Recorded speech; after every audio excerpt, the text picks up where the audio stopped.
성경은 여러 가지 비유로 그리스도인의 정체성에 대해서 잘 설명을 해줍니다. 그중 하나가 성도는 성령께서 거하시는 하나님의 성전이다 라는 것입니다. 특별히 오늘 본문의 바울은 고린도 성도들이 지도자들에게 지나친 관심을 갖지 않도록 경계하며 또 그들에게 믿는 자들의 공동체인 교회에 대한 바른 교리를 설명해 주고 있습니다. 그는 성도들이 모이는 건 물론 건물로서의 교회이지만 그것에 그치는 것이 아니라 오직 하나님의 영이 거하시는 하나님의 백성 그 자체가 성전이고 교회임을 강조하고 있습니다. 우리가 완성해야 할 집은 성령께서 거하시는 그 하나님의 성전인 바로 우리 자신을 하나님의 성전으로서 정말 온전하고 바르게 세워나가는 일입니다.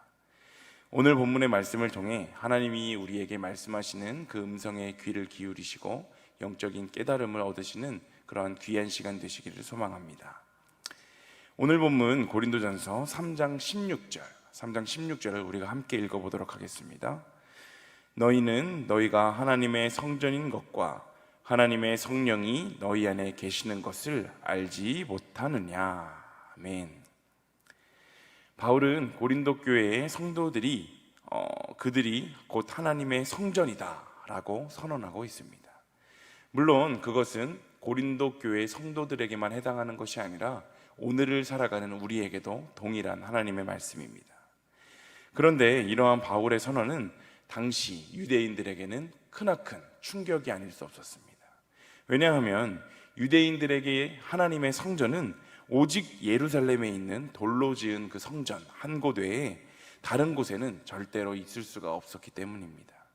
더군다나 그곳은 자신들조차도 특정 절기나 특정한 날에만 가볼 수 있는, 평소에는 함부로 접근할 수조차 없을 만큼 너무나도 거룩하게 구별된 곳이라고 생각을 했었던 곳이기 때문에 이방인들은 당연히 그곳에는 발도 들일 수 없다고 생각을 했습니다. 그러한 생각을 갖고 살아가던 유대인들에게 오늘 바울의 이 말씀 선포는 정말 미친 소리로밖에 들리지 않았을 것입니다.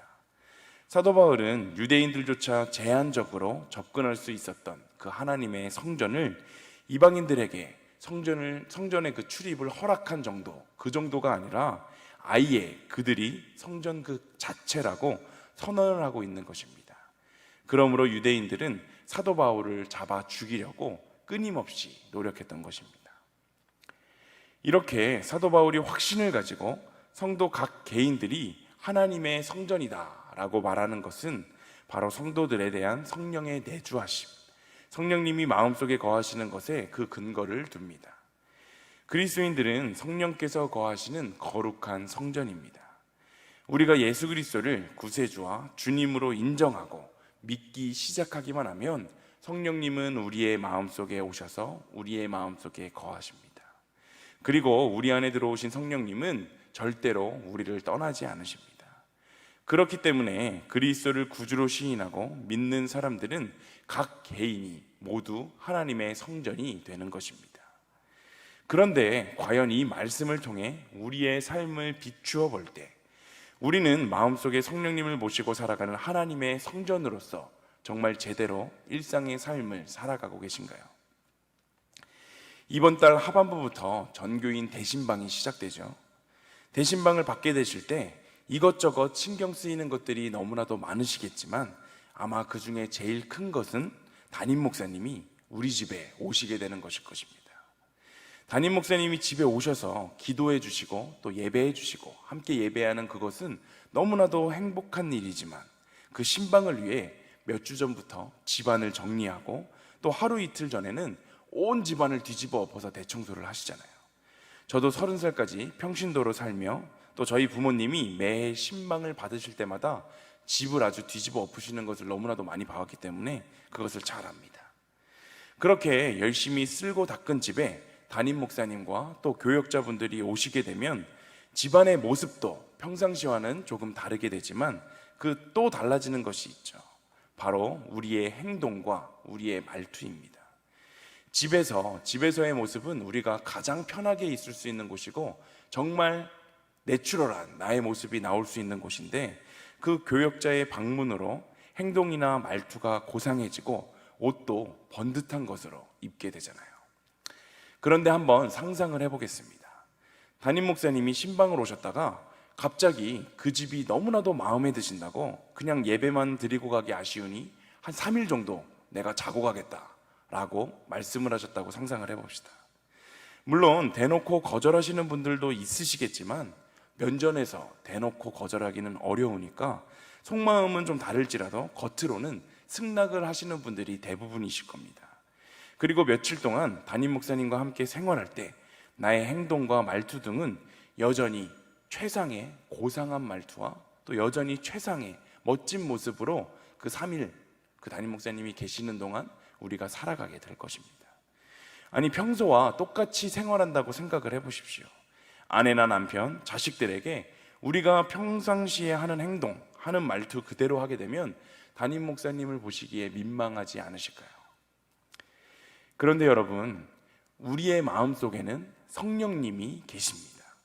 그 성령님은 바로 하나님의 영이시기에 하나님 그 자체이십니다.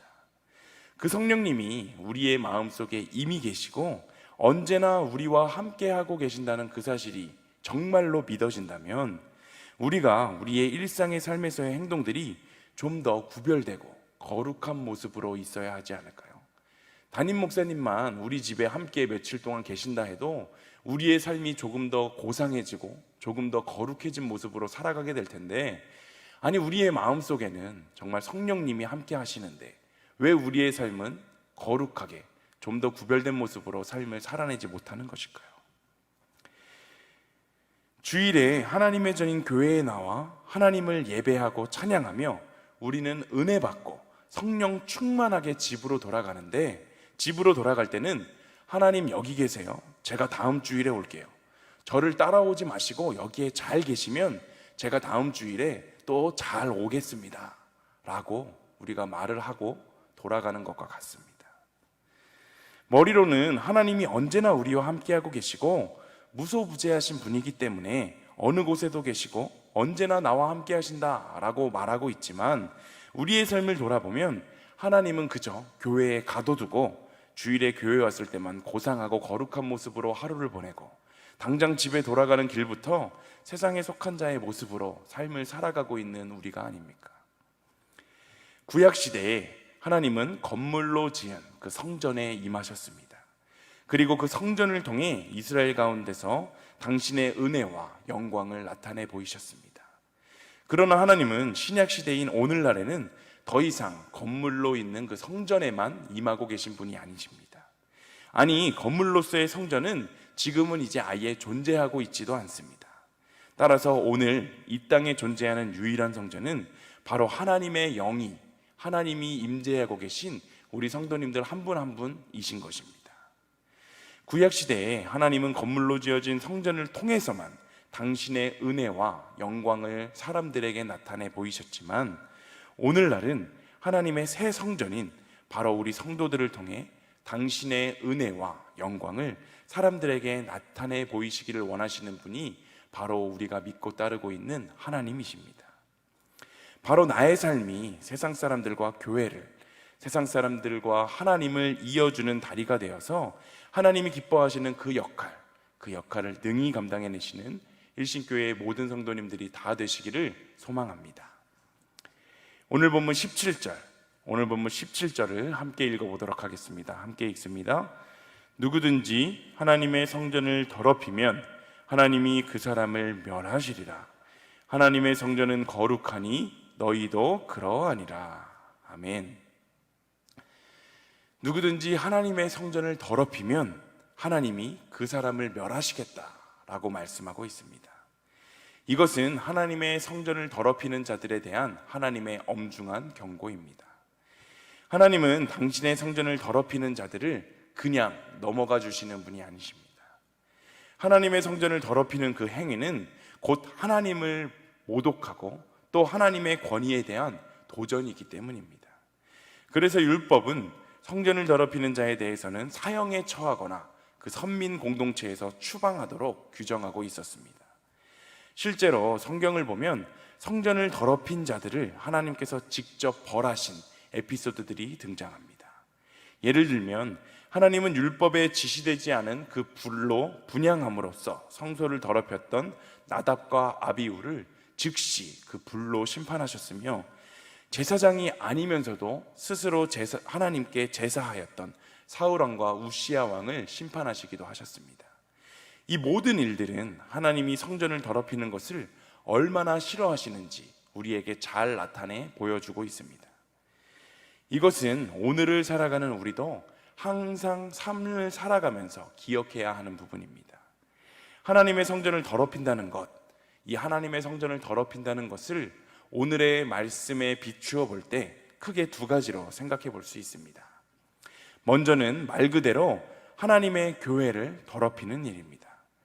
교회는 하나님의 성전인 성도들의 공동체입니다. 따라서 교회 역시 하나님의 성전이 됩니다. 그러므로 교회를 더럽힌다면 하나님의 심판을 피할 수 없는 것입니다.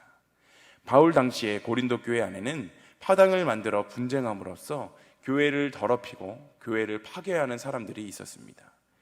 이러한 자들은 하나님의 거룩한 성전을 더럽히고 파괴하는 자들로서 하나님의 심판을 면할 수 없는 자들이었습니다.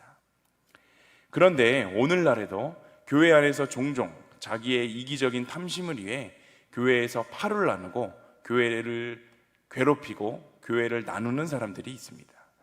물론 그러한 행동을 하는 사람들은 자신의 행동이 자기의 유익을 위한 것이라 생각을 하지 않고 다 하나님의 교회를 세우기 위함이다 라고 착각을 합니다. 그러하기에 아주 당당하게 파당을 만들고 교회를 어지럽히고 성도들을 괴롭히는 것입니다.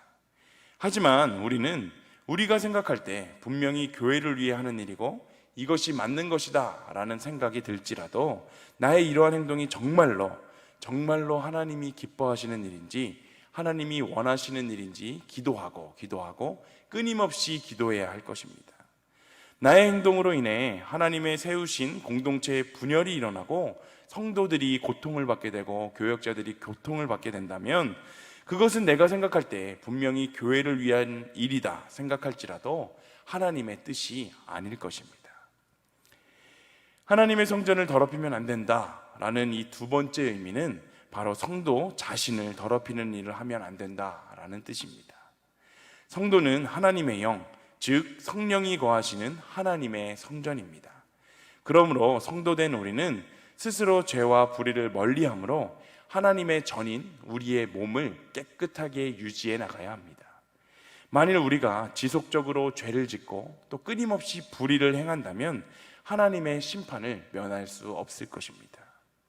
물론 우리는 너무나도 연약하기 때문에 죄를 전혀 짓지 않고 이 세상의 삶을 살아가는 것은 불가능한 일이지만 우리가 기억해야 할 것은 실수로 죄를 범하는 것이 아니라 습관적으로 죄를 짓는 것, 또 죄를 지었음을 알면서도 하나님께 회개하지 않는 것이 바로 하나님의 성전인 우리 몸을 더럽히는 일임을 우리가 반드시 기억해야 할 것입니다.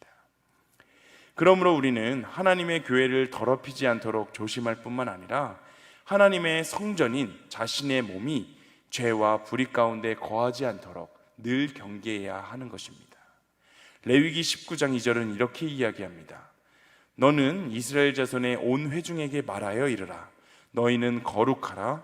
이는 나 여호와 너희 하나님이 거룩함이니라. 아멘. 이 말씀은 하나님께서 모세에게 하신 명령입니다. 하나님은 이미 구약시대 때부터 사람들에게 거룩하라, 너희는 거룩해야 된다라고 명령을 하셨습니다. 예수님도 이를 모르지 않으셨고 제자들이 하나님이 거룩하심을 본받아 살기를 원하셨습니다. 거룩으로 번역된 이 히브리어 코데시는 기본적으로 분리하다, 구분하다, 잘라내다 라는 의미를 갖고 있습니다. 바로 더러움과 분리된 상태를 말하며 또한 구별되게 살라는 말입니다. 우리는 세속과 더러움과 부정함과는 구별되신 그 하나님처럼 우리의 삶을 살아내야 하는 것입니다. 특별히 예수님의 제자다, 그리스도인이다 라고 말하는 우리들의 삶은 거룩하여야 합니다. 예수 그리스도의 보혈의 피로 이미 죄로부터 정결함을 받은 우리이지만 여전히 부족하고 연약한 존재이기에 진리이신 하나님의 말씀을 통해서 지속적으로 세상으로부터 자신을 구별하고 악에 물들지 않기 위해 열심히 이 세상의 삶 속에 분투하며 살아가야 합니다. 하나님의 말씀은 우리 모두를 거룩하게 하시기에 충분합니다. 우리가 그 복음의 말씀을 분명하게 듣고 제대로 깨달아야 합니다. 그러기 위해서 우리는 늘 성경을 읽고 묵상하며 하나님의 말씀이 선포되는 자리에 참여하기를 즐거워해야 합니다. 한 발 더 나아가 우리의 삶은 성경을 열심히 읽는 것에 그치는 것이 아니라 그 성경이 나의 삶으로 드러나는 그러한 삶을 살아내야 합니다. 하나님의 진리의 삶, 거룩한 삶은 바로 하나님의 사랑을 실천하는 그러한 일입니다. 하나님은 이 세상 속에서 살아가는 우리들을 너무나도 사랑하셔서 그의 아들을 이 땅에 보내주셨습니다. 요한복음 3장 16절은 이렇게 말합니다. 하나님이 세상을 이처럼 사랑하사 독생자를 주셨으니 이는 그를 믿는 자마다 멸망하지 않고 영생을 얻게 하려 하심이다. 아멘. 하나님께서 사람을 창조하시고 구원하시고 영생의 길로 인도하시는 이 모든 것들은 바로 하나님이 우리를 너무나도 사랑하시기 때문입니다. 또한 하나님께서 사람을 다스리시는 그 수단도 바로 사랑과 은혜임을 우리가 기억해야 합니다. 하나님은 사랑 그 자체이신 분이시기 때문입니다. 우리도 이 세상 속에 살면서 하나님께 받은 그 사랑을 이 세상에 전하는 축복의 통로, 그러한 축복의 통로의 삶을 살아내야 합니다. 하나님이 사랑을 온전히 흘려주어서 이 세상 모든 민족이 하나님의 복음으로, 하나님의 사랑으로 구원을 얻을 수 있도록 우리는 우리의 삶을 바쳐 순종의 삶을 살아내야 합니다. 오늘날 한국교회가 세상 속에서 왜 이렇게 비난을 받고 손가락질을 당하는 것일까요? 바로 우리가 우리 스스로를 그리스도인이다, 우리는 기독교인이다, 나는 크리스찬이다 라고 말로 하지만 너무나 많은 그리스도인들의 삶 속에 세상과 구별된 거룩함이 없고 하나님의 사랑의 모습이 보이지 않기 때문입니다. 결국 우리는 삶으로 하나님을 증명해내야 하고 사랑으로 이 세상의 모든 민족들을 섬겨야 합니다. 오늘날 이 한국교회에 진정한 그리스도인들이 넘쳐나길, 또한 우리 일신교회 성도님들이 바로 그 사람, 하나님이 찾으시는 진짜 예배자, 진정한 그리스도인들이 되시기를 소망합니다.